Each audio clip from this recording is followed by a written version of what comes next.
Hello, this is Principal Johnson with your weekly message. Now, before we dive into our Black History Spotlight, the Harlem Hellfighters, let's ready ourselves for the pledge. Ready? Begin.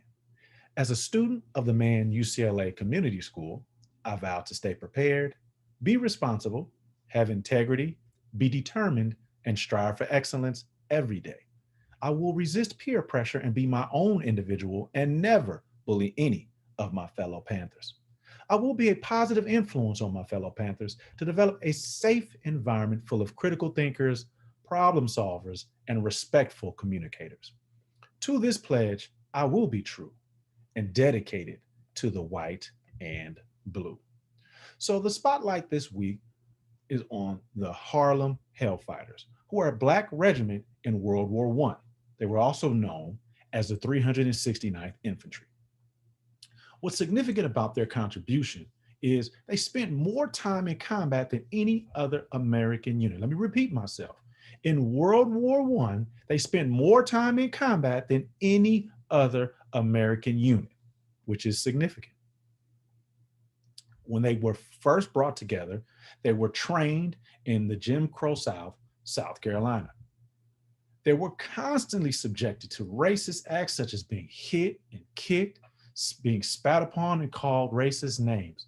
Most people would have turned around and quit, but they persevered because one, they were proud Americans and they wanted to represent Black people in this war.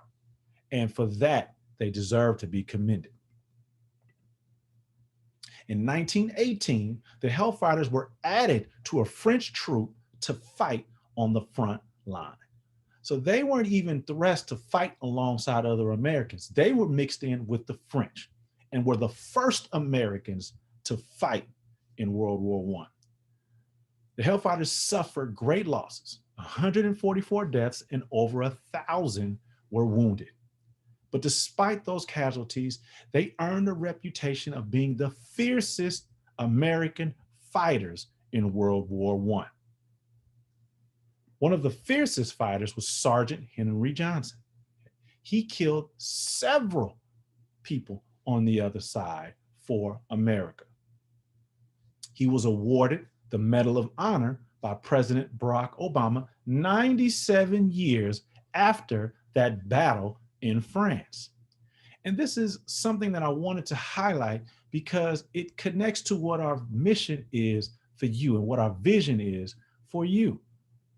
See, in addition to his sacrifice for this country, Sergeant Henry Johnson was awarded this great honor because we had a Black president, Barack Obama, sitting in the highest office in the land. If we did not have a Black president at the time, this great man, Sergeant Henry Johnson, would not have been honored. And that is why we are pushing you to not only be successful, but to obtain positions of power so that you can represent people that look like you.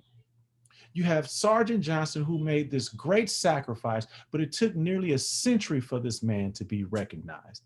And the only reason why he was recognized was because somebody that looked like him understood that he deserved to be.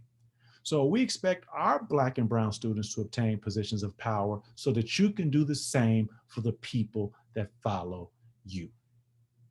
So for this week's spotlight, the Harlem Hellfighters of World War I. Thank you for your time, and remember, you just can't hide that Panther pride.